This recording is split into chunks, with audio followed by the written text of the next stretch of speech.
மாஞ்சோலை தேயிலை தோட்ட தொழிலாளர்கள் விவகாரத்துல தந்தையை போலவே ஸ்டாலினும் தொழிலாளர்களுக்கு எதிராக திருமாவளவனை ஏவுறார். தலைவர் டாக்டர் அவர்கள் தலைமையில் பல்வேறு ஜனநாயக சக்திகள், பல்வேறு தொழிலாளர் அமைப்புகள், தொழிலாளர்கள் கூடி நடத்திய ஒரு போராட்டம்.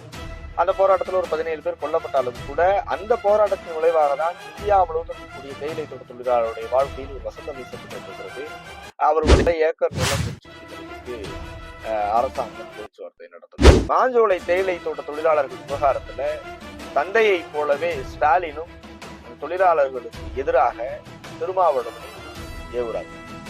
மாஞ்சோலை தேயிலை தோட்ட தொழிலாளர்கள் விவகாரத்துல கடந்த 2 தினங்களுக்கு முன்பு திருமாவளவன் அவர்கள் நடத்திய பத்திரிகையாளர் சந்திப்பை பார்க்க நேரிட்டுச்சு. அதில் அவர் சில கோரிக்கைகளை அவர்களுடைய பிரச்சனையாக கூறுகிறது. 1/2 ஏக்கர் நிலம் கொடுக்கிறதுக்கு அரசாங்கம் பேச்சுவார்த்தை நடத்தும். அது இதெல்லாம் அதை பார்த்த உடனே பெரிய ஆத்திரம்.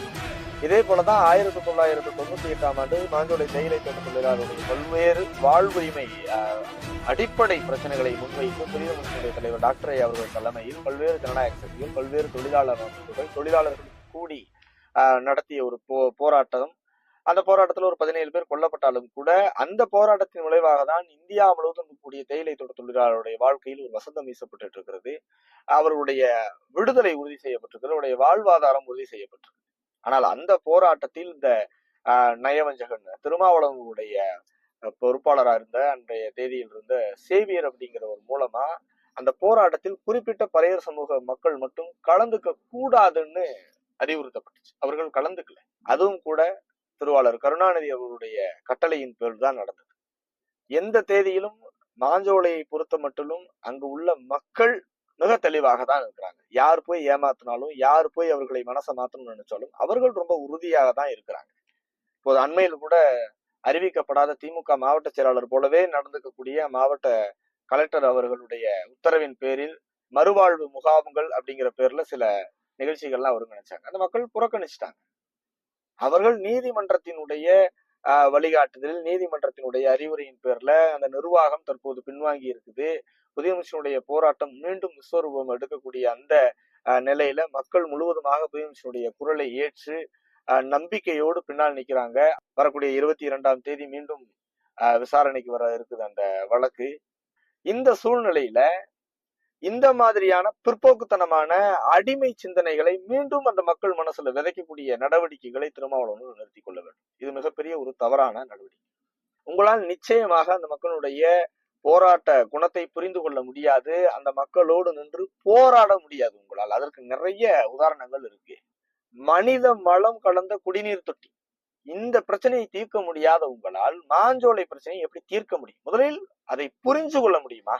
நீங்கள் யாருக்காக போராட இந்த போராட்ட களத்திற்கு வந்தீர்களோ அந்த மக்கள் அனுதினமும் நூற்றுக்கணக்கான மக்கள் தாங்கள் பிறந்து வளர்ந்த பூர்வீக இடமான சென்னையை விட்டு புறநகர் பகுதிகளுக்கு அகதிகளை போல புலம்பெயர்ந்துட்டு இருக்கிறாங்க. அதை தீர்க்க உங்களால் முடியாது. சரி, அதற்கு மிக தீவிரமாக குரல் எழுப்பக்கூடிய ரஞ்சித் போன்றவர்களையும் கூட ஆதரிக்காமல் அவர்களை மிரட்டுவது, போராட தயாராக இருக்கக்கூடிய அந்த மக்களுக்கு சோறாக்கி போட்டு அவர்களுடைய போராட்ட குணத்தை மழுங்கடித்து அரசாங்கம் ஏதாவது கொடுத்தா அதை வாங்கிக்கிட்டு போய் அமைதியா ஏதாவது இடத்துல போய் இருங்க அப்படின்னு சொல்லக்கூடிய உங்களால் பிறந்த இடத்திலேயே, வாழ்ந்த இடத்திலேயே, அங்கேயே வாழணும்னு நினைக்கக்கூடிய மக்களுடைய உணர்வுகளை எப்படி புரிஞ்சுக்க முடியும்? அதற்கு எப்படி உங்களால் தீர்வு எழுத முடியும்? உங்களால் எப்படி தீர்வு சொல்ல முடியும்? இதுவரை நீங்கள் இந்த மாதிரி ஏதாவது ஒரு வாழ்வாதார பிரச்சனைக்காக போராடி எந்த இடத்தில் மக்கள் வாழ முடியாத சூழல் நிலவி அந்த இடத்தில் வாழ வேண்டும் என்று அந்த மக்கள் போராடினார்களோ அவர்களோடு நின்று போராடி ஒரு இடத்திலாவது அவர்கள் அந்த இடத்திலேயே குடியேற்றிய அல்லது குடியமர்த்திய அந்த இடத்திலேயே வாழ்வதற்கான சூழலை ஏற்படுத்திய ஒரு விஷயத்தை அந்த மாதிரி முடித்து வைத்தது உண்டா? விக்கிரவாண்டியில் பிரச்சனைனா விருதுநகர்ல போராடுறது, சேலத்துல பிரச்சனைனா செங்கல்பட்டுல போராடுறது.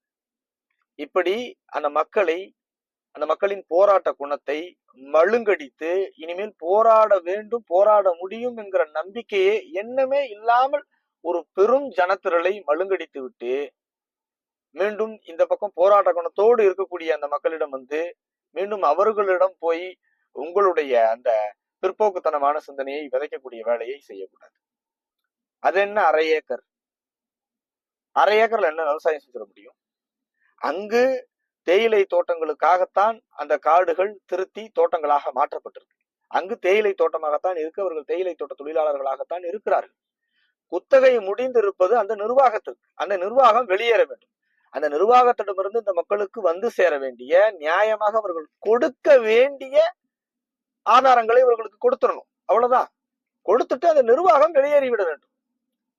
அங்க இருக்கக்கூடிய மக்கள் அங்குதான் இருப்பார்கள். அவர்களுடைய ஊர். ஏற்கனவே இதே போல அங்கிருந்து காலி செய்த, அங்கிருந்து பணி முடிந்து சொந்த ஊர்களுக்கு திருமணம்னு சொன்னக்கூடியவங்களுக்கு வீட்டு மனைகளாக பிரித்து கொடுத்த, கீழே மணிமுத்தார் பகுதியில் பிரித்து கொடுத்த நிலங்களே கை வந்து சேரல. மீண்டும் 1/2 ஏக்கர். அது என்ன கோரிக்கை? முதல்ல விவசாயிகளுக்கு 1/2 ஏக்கரை வாங்கி என்ன செஞ்சிட முடியும்? ஏதோ பரவாயில்ல, வழக்கமா 1/2 சென்ட் 1/4 சென்ட் 1/2 கிரவுண்டு 1/4 கிரவுண்டு, பாவம் அவங்க எங்கேயாவது பொழைச்சிட்டு போகணும்னு பேசக்கூடிய வாயி ஏதோ இன்னைக்கு 1/2 ஏக்கர்னு பேச வந்திருக்கு. ஆனால் விவசாயிகளுக்கு 1/2 ஏக்கர் நிலம் போதாது. அரசாங்கம் எடுத்து நடத்தலைன்னா அங்க இருக்கக்கூடிய மொத்த நிலத்தையும் அங்க இருக்கக்கூடிய குடும்பங்களுக்கு சரி பங்காங்க 5 ஏக்கர் 10 ஏக்கர்னு பிரிச்சு கொடுத்துடும். அவங்க அந்த தோட்டத்துல மீண்டும் விவசாயம் செய்ய போறாங்க. அரசாங்கத்திற்கும் நல்ல லாபம் கிடைக்கும். இவர்களுக்கும் வாழ்வாதாரம் உறுதி செய்யப்படும். அப்படியான நிலைப்பாட்டில், அப்படியான முடிவிற்கு அந்த மக்கள் வந்து அந்த இடத்தில் அவர்கள் உறுதியாக இருக்கிறாங்க. 1/2 ஏக்கர்னு சொல்லி அந்த மக்கள்கிட்ட போய் காம்பன்சேஷன், 1/2 ஏக்கர் காம்பன்சேஷன் அப்படிங்கிற பேசக்கூடிய அந்த குரலே தப்பு. அந்த முடிவே தப்பு. அவருடைய உரிமை இது. அவர்கள் வாழும் இடத்திலேயே வாழ்வதும், அவர்கள் வாழ்ந்து உழைத்த நிலத்தை அவர்கள் பயன்படும்படியாக மாற்றி தருவதும் பெற்றுத் தருவதும் தான் சரியா இருக்க முடியும். அதையெல்லாம் புரிஞ்சுக்கணும்னா உங்களுக்கு ஒரு யுகம் ஆகும். அதெல்லாம் உங்களால புரிஞ்சுக்கவே முடியாது. நீங்க உங்க கூட்டணி விசுவாசத்தை, உங்க முதலாளி விசுவாசத்தை, உங்க பண்ணையார் விசுவாசத்தெல்லாம் வேற ஏதாவது சம்பவத்தில் வச்சுக்கோங்க, வேற ஏதாவது நிகழ்ச்சியில் வச்சுக்கோங்க. அங்க மக்களும் தெளிவாக இருக்கிறார்கள். மக்களுக்காக போராடவும் அங்கு களம் தயாராக இருக்கிறது. நீதிமன்றம், சட்டம் அனைத்தும் மக்களுக்கு ஆதரவாக இருக்குது. நிச்சயமாக அந்த மக்கள் உச்சபட்ச நீதியோடு அதே இடத்தில் வாழ்வதற்கான சூழலை நிச்சயமாக ஏற்படுத்தி தருவோம். அந்த இடத்தில் போய் குறுக்குச்சால் ஊட்டி அந்த இடத்துல வந்து குழப்பம் விளைவிக்கிறதுக்காக, அந்த போராட்டத்தை திசை திருப்புறதற்காக, அந்த பிரச்சனையின் தன்மையை, வடிவத்தை திசை திருப்புறதுக்காக தயவு செய்து அங்கு நீங்கள் மட்டுமல்ல, உங்கள் சிந்தனையில் இருக்கக்கூடிய யாரும் அங்கு வர வேண்டாம். அது அந்த மக்களுக்கு உதவியாக இருக்காது. அந்த மக்களுக்கு வேறு விதமான புது தலைவலிகளை கொடுப்பதாகத்தான் இருக்கும். அந்த மக்களின் குரல் என்னவோ, அந்த மக்களின் கோரிக்கை என்னவோ, அதை உங்களால் புரிந்து கொள்ள முடியாதுங்கிறது தான் நிஜம். உங்களுடைய சிந்தனைக்கும், உங்களுடைய சித்தாந்தத்திற்கும், உங்களுடைய பிற்போக்குத்தனத்திற்கும் போராட்டக்காரர்களின் மத்தியில் இடம் இருக்காது, வேலை இருக்காது. அவர்கள் போராடி அவர்களுடைய வாழ்வாதாரத்தை உறுதி செய்ய உடன் நிற்க வேண்டியவர்களோடு உறுதியாக நிற்கிறார்கள். அதை புரிந்து கொள்வீர்கள் என்று நம்புகிறோம். புரிந்து கொள்ள வேண்டும்.